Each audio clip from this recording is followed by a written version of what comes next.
Hey folks, welcome back to my channel. This is Galactic Civilizations for Supernova, and we're still in the early access. It's version 1.6. I did promise that I would come back and play this game again because, yeah, I was really enjoying the last series. The problem was the AI had some issue where it was a little bit, well, I don't know if it was specifically a problem with the AI or whether it was just I got a kind of bad set of, kind of roles in the game.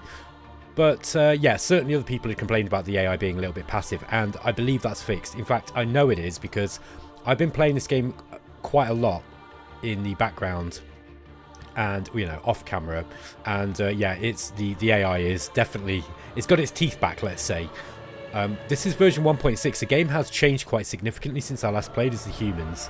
There's been quite a few changes. I'm not going to go through them all. But yeah, I'm going to start a new game. I'm going to play as a slightly more aggressive race this time, and I'm just going to show off a few things as we go. It's really important, by the way, at this point for me to tell you that because of my last series that I did on GalCiv, I was actually approached by Stardock, and they've contracted me to make a few promotional videos for the game. So when it comes to how I'm talking about the game and my recommendations for it, you kind of need to know that I'm biased, okay?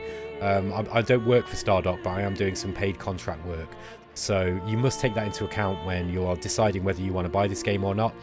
These videos are completely free from Stardock's influence. That was made quite, me and Brad Wardell were talking about this. He made that quite clear to me.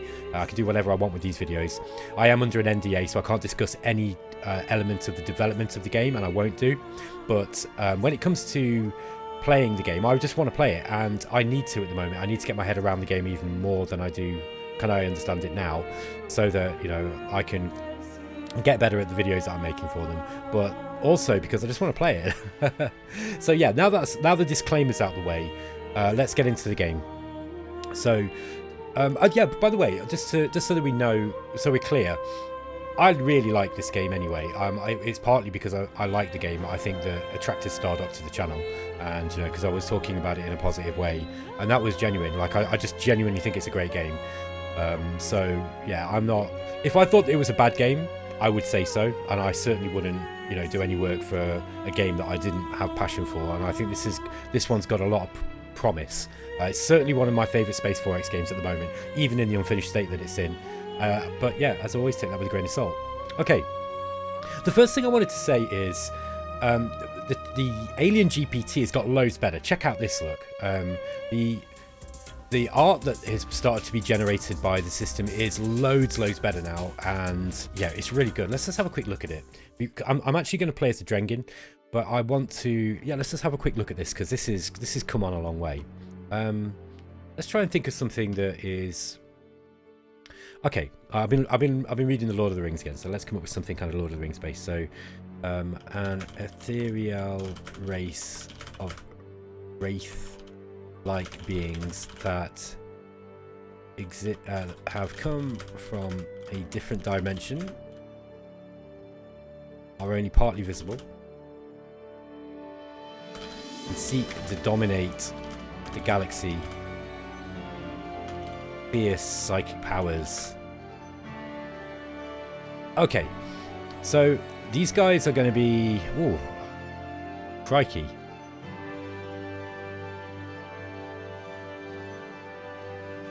Okay, so these are going to be synthetic. Let's just leave them as carbon based for the moment. Okay, so this is obviously there's still going to be some kind of game mechanics limitations to the things that you're doing, but trust me, it's getting loads better. So let's get these guys as totalitarianists, and we'll set their behaviors as well. So we'll have them as xenophobic, and we'll have them as cruel. There we go. Okay, that looks good to me. Or maybe we have them as merciless and cruel. Alright, and then we just hit the generate button.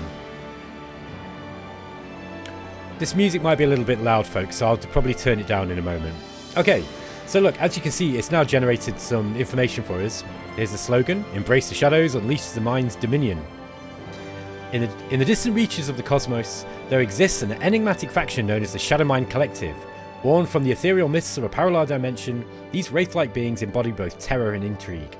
Their ephemeral forms flicker, only partially visible to the mortal eye, hinting at the vast depths of their psychic prowess. With unwavering determination, they set forth to conquer the galaxy, their minds pulsating with a potent force that can bend reality itself. A force that shall render all rivals powerless beyond their dominion.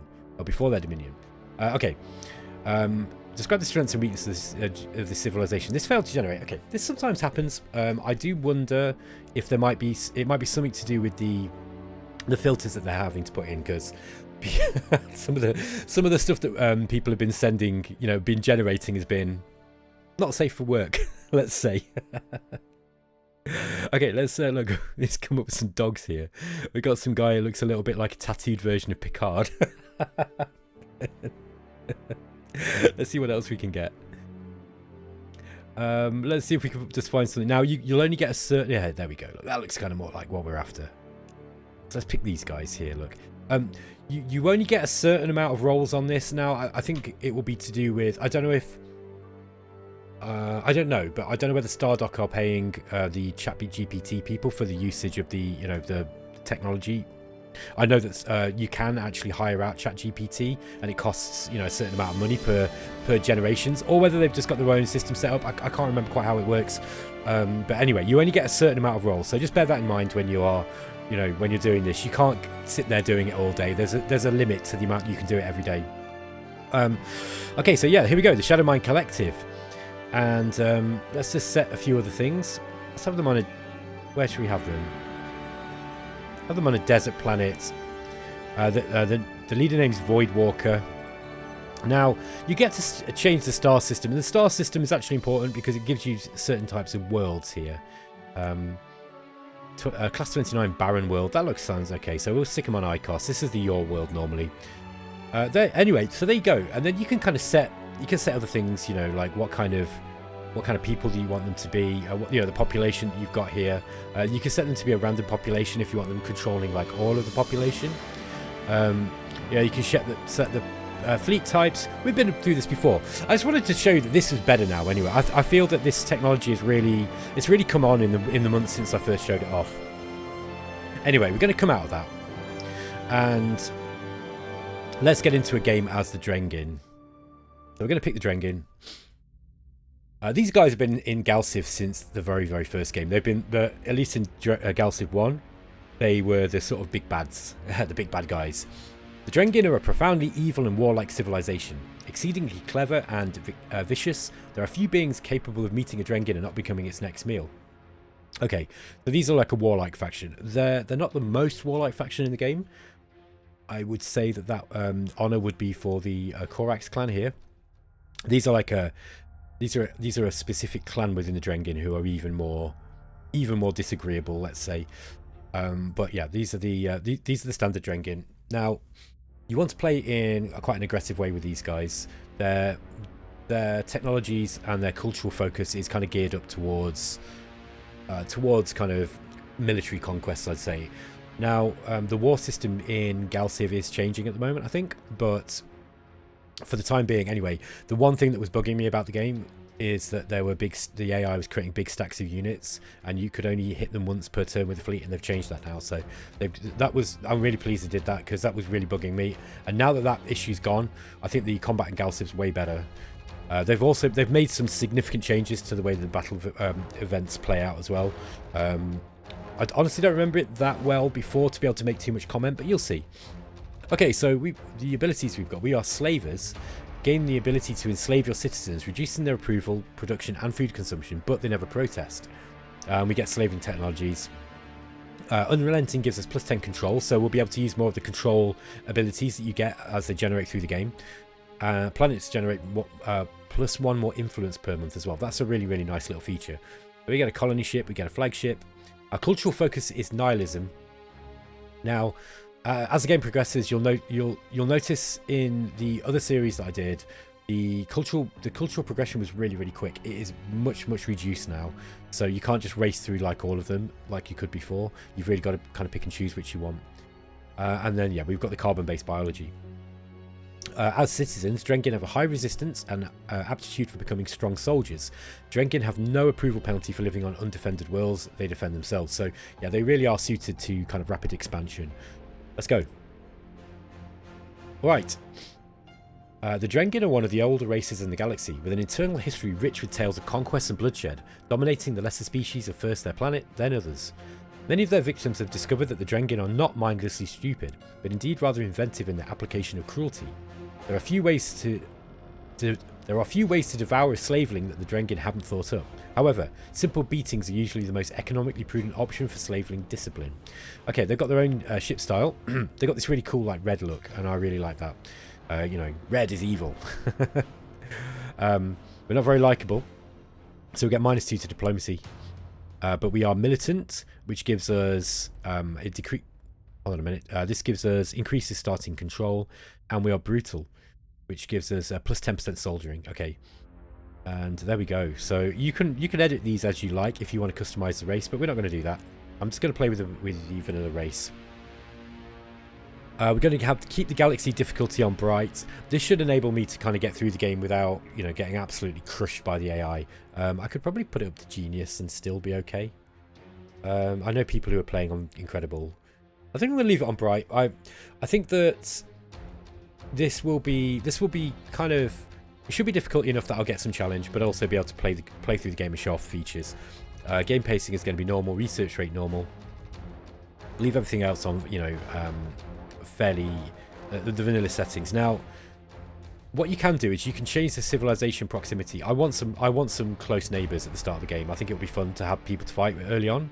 You can't always attack people really quickly in GalCiv, but you're no longer hard locked into attacking people, you know, into having to research transports. You can actually take planets before that, at least some of the planets.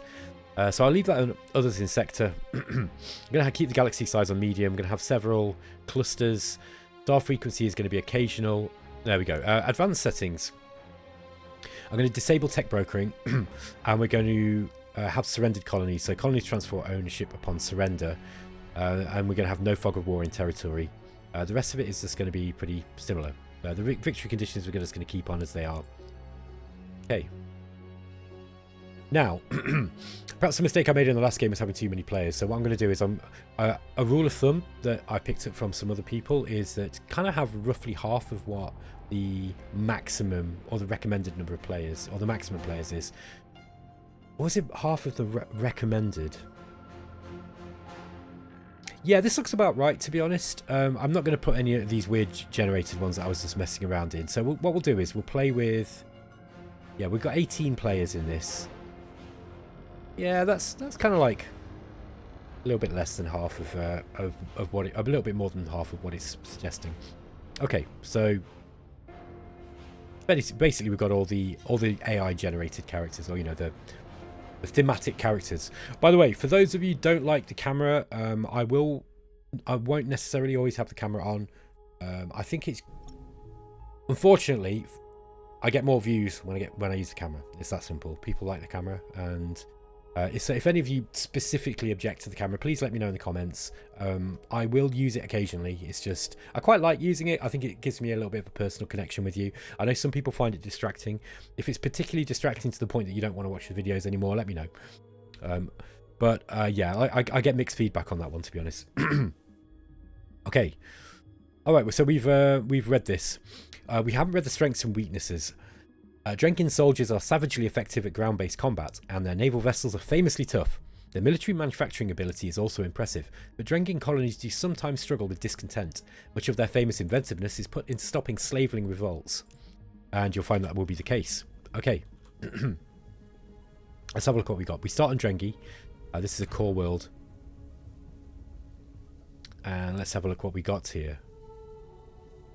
Okay, we've got a penumbral beacon. This one summons a creature. We've got the capital city down here in the bottom. We've got some rare earth metals, which is going to give us a research bonus. That's going to be nice.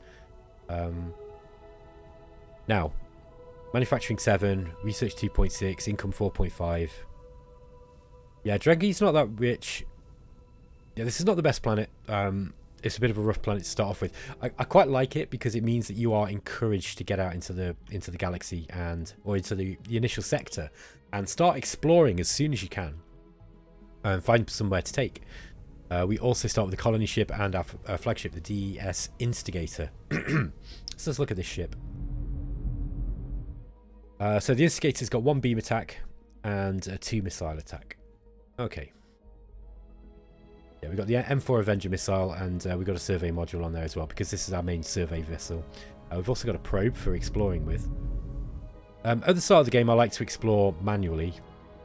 Now, yeah, we've actually got 4 planets here on at Drengin. We've got Drengin itself. We've got Kona, which is going to be the closest one to us, I think. Oh no, okay. Kona must be further out. It must change in each game, and yeah, these are... Marwar's not bad. That's this one here. It is polluted. So we've got a minus, less maximum defense. But what's nice about this one, it does have a couple of industrial points, or the minerals. Okay. Yeah, again, Gratis is also bombarded. Interesting. Yeah, both of these have been bombarded. Looks like the Drengin, Drengin and Drengir suffered some kind of assaults in the times before. Very thematic. What we're going to do is we're going to start sending out a colony ship, I think, as soon as we can. But we need to find somewhere for it to go. I think in the early game it's important to explore as quickly as possible. Now we will have an executive order that we can do, which is the telescope takeover. And we're going to spend 15 control points, and I think we're going to do this around here. See what we've got over in this area. Ah, okay. We found a class 22 planet, an amazing planet. It's polluted, but it's terrestrial. Let's have a look at this. It's got harmony crystals on board. That's nice. Okay, this is Hammer 2. Hammer 3's dead. We've got Promethean there as well. Okay, this looks like a good place for us to go. So what we'll do is we'll immediately get our colony ship sent out in that direction. Oh, it's outside the fleet range. Oh, that's unfortunate. Okay. So, we want to start thinking about getting out there then. Ship range +2, yeah. So subspace scanning would be a good thing to go for. Unfortunately, this is 14 turns. Okay, that's a little bit far out. I think that is... Let's just go to the navigator.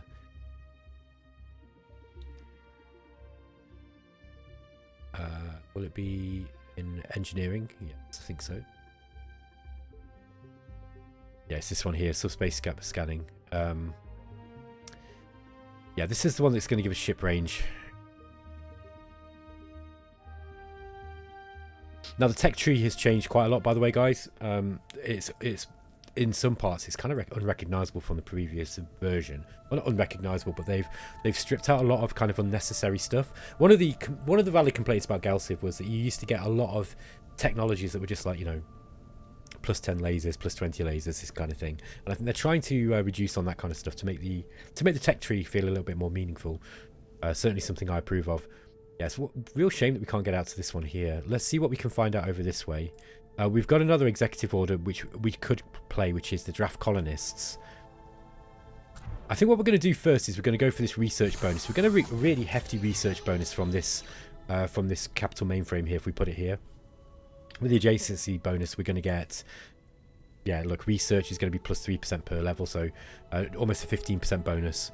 So that's going to be a nice little bonus to our research. We need to get research out as quickly as possible. I'd like to take that planet if we can. It's a little bit far out though. Okay, got an empty policy slot. Let's see what we can get. Is there anything that actually increases our... No, there's nothing we can use here that will increase our ship range. I do like increased growth early in the game. Let's just check what our growth is like at the moment.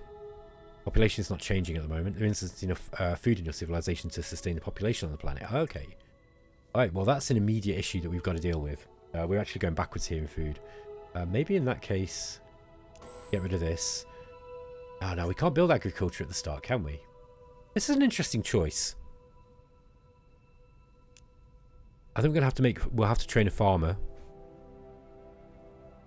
Now, if I remember, yeah, okay. Yeah, this is based on diligence. We've got a fairly high manufacturing score. Perhaps what we'll do is we'll get one of these guys.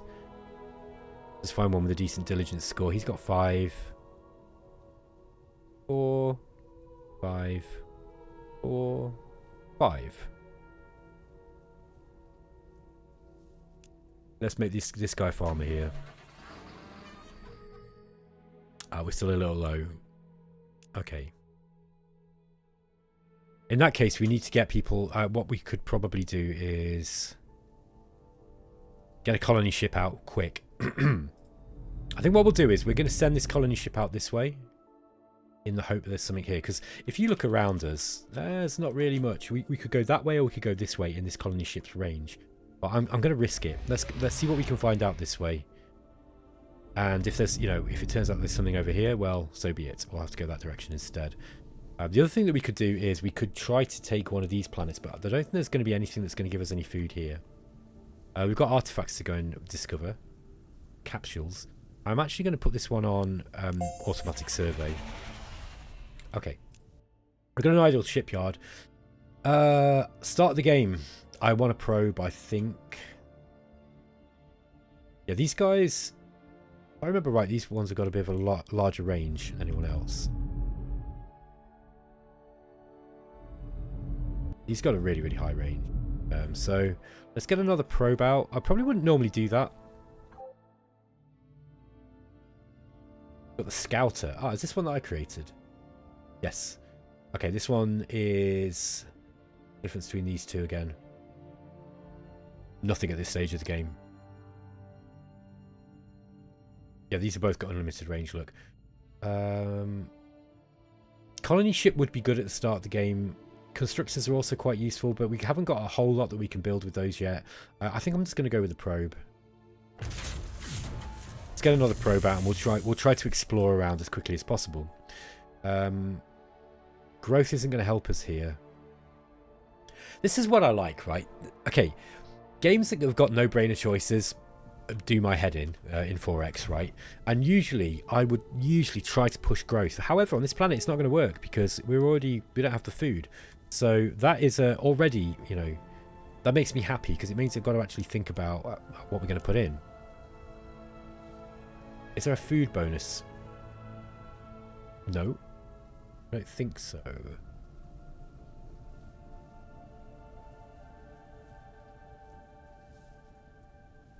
We could increase this. We could increase the control with singular purpose, or we can use xeno harvesting. This gives us a diplomacy bonus. We've already got a diplomacy bonus, so we've got to be a little bit careful. We don't want to be at war with everybody at the start of the game. However, the 50% gross income is big. That is quite nice. So let's get that in there. So we're just going to be exploiting everything that we find and just, you know, taking slaves. It's eating all the little alien civilizations that we come across. Okay.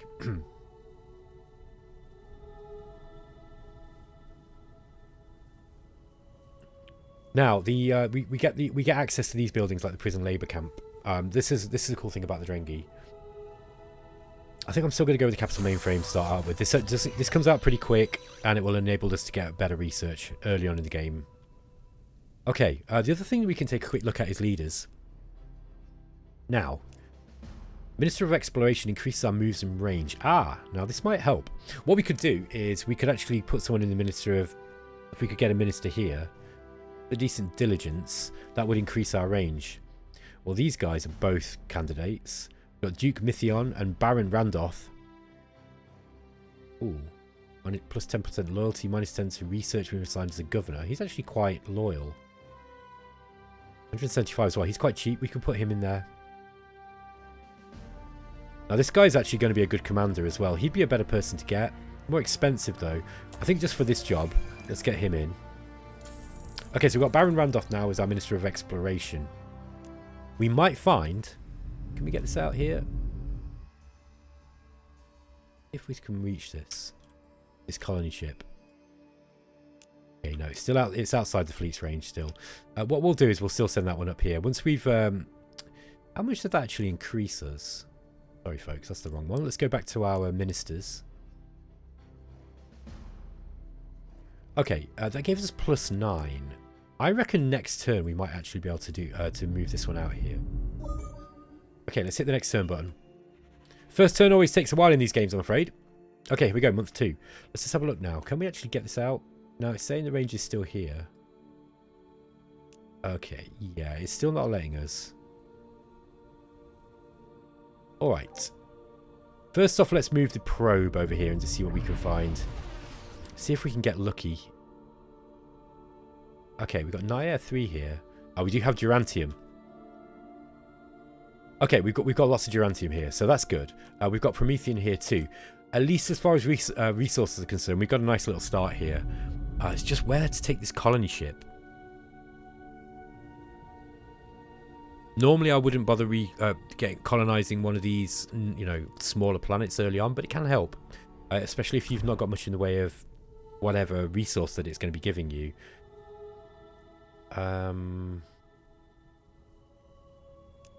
Is this worth rush building, I wonder? Yes, I think it is. Let's rush build that up. Next, we should probably get a manufacturing district, I think. Yeah, see, we've got the opportunity to build, you know, some nice manufacturing places here. Also got an ancient wonder, that's nice. Can't build research districts yet though. Precious metals would give us wealth, extra wealth. Let's just go into our... Yeah, let's just have a look at what we're spending here.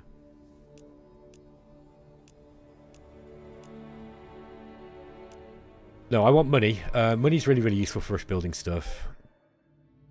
I think I might rush build this one. And...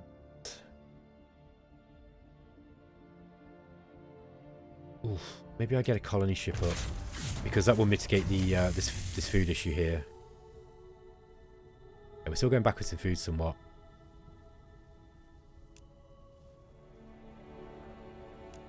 Okay. What a shame we're just out of range of that. I do think that if we head up this way, we might find something, but I'm kind of tempted not to move it yet. Got to think about the, you know, if we send it out here and there's nothing out here, then yeah, you've wasted turns, haven't you? Let's leave it here for the time being.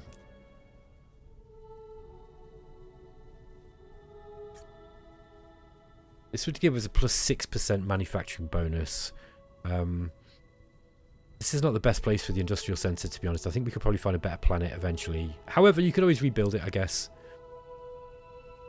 Let's just give a plus 2 to manufacturing and shipyard production, which could be quite handy at the start of the game. This is not probably the best place to put it.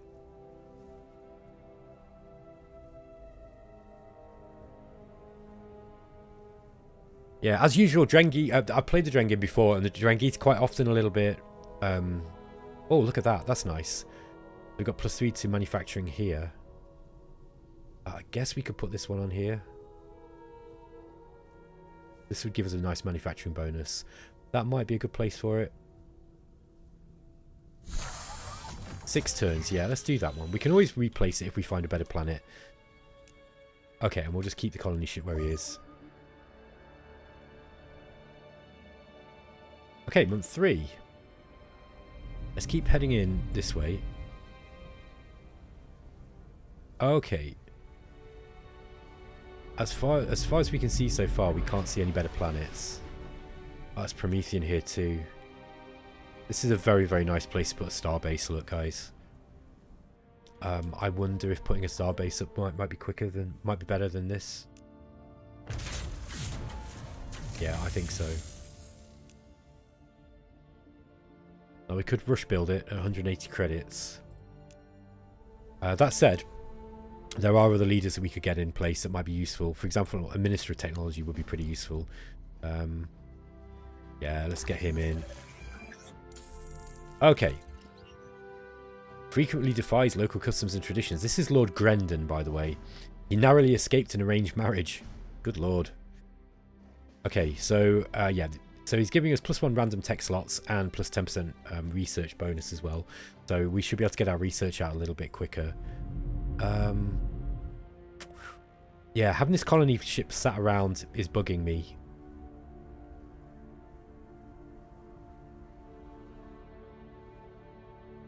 When Sid Meier was saying that, you know, games like this should be a series of interesting choices. He wasn't lying. I have to be careful when I'm playing on camera, because I will sit and like deliberate over small decisions like this for a long time if you allow me, and I've got to try to play a little bit quicker. Let's get these guys out over this way. There's Kona there, look. Ah, now Kona itself has got more food. Now, that's not actually a bad little planet. It's a class 4. It's got Arnor Spice on it too. Now, I don't remember if you get access to that. I don't think you do unless you colonize it. Unless you become it a core world. Can't quite remember. What else have we also got on here? Cultural input. Okay. Let's also, yep. See, this is not a bad planet actually. Let's move this one over this way. I don't think we're going to be seeing anything over in the Nirar system here. Okay, month 4. Let's see what we can find out further this way. Oh, we found an artifact. Ah, we've got an amazing planet. Azalea 1. Looks like it'll be a good industrial world, look. Lots of pollution. This was a Promethean refinery world. A precursor world that has been completely converted to be a refinery. So it's bad growth, that's the only problem. -2 population cap as well. But it has got harmony crystals on. Okay, not the best place, but not terrible either. That would be a better place to populate than Kona, I believe. Let's send this one out. Looks like we're in range here. Let's just send this planet. Let's send this guy over this way. Okay. This doesn't have any big core worlds or potential core worlds, look, as far as I can see. But this is definitely worth putting a starbase up, and we want to grab as many of these as we can. We can at least send these back to Drengin. They're kind of far out, but I think they should be able to. They'd be worth it at least. To see what Drengin's saying with the population growth. No, we're still not changing. Yeah, let's just keep going. Okay, first anomaly survey. One of the universe's many secrets, perhaps a great danger or valuable treasure, will soon be revealed to us. I love these little cinematics. They're really cool. They've been in the game right since GalCiv 1. It's funny. I've been playing GalCiv 1 and 2, and haven't played 3 for a while. But yeah, and it's interesting to see how these games have progressed from those early days. It's really quite something. And you know, all the core gameplay of GalCiv has been here right since the first game. And that's not to say the games haven't changed or evolved, because they really have. I mean, they're very different now, but the core gameplay is still very similar to what it was. Okay, we've got an event. Your flagship discovers an ancient artifact, a mysterious object imbued with immense power. This artifact can either be harnessed to provide a massive energy spike for our shipyards, or used to generate an aura of euphoria on our target planet, lifting the mood of its inhabitants and providing a temporary boost of productivity. Okay, this will give us +1 manufacturing to all our worlds if we channel it that way, or we can secure the artifact in the vault. Let's keep that one in the vault. We might find that as the Drengin we have unhappy populace. In fact, you will definitely find that. This approval is quite high for Drengin at the moment. Okay, guys, I'm going to end the episode here because I don't want it to go on for too long on the first episode. So, yeah, I hope you're looking forward to seeing a new series of GalCiv. Just for anybody who's... I sometimes get comments that people are worried that I start too many series and don't finish them. Yes, that is true. I have got Shadow Empire to do as well. The thing is, I need to be playing this game quite a lot at the moment for various reasons. So it's, you know, and also I kind of want to play it. So yeah, this is going to be a core focus of my channel for a little while. And so this and Shadow Empire and the what was the other game I'm playing? Field of Glory Empires as well. Probably going to be what I'm focusing on for a little bit. But you'll see a return to Megamech. I want to play some Battletech soon, so yeah, that's going to be coming back soon too. Okay, guys, I hope you're enjoying this. Let me know what you think about it in the comments below. It's really helpful for me to get feedback, and I will catch you in the next episode too. Take care.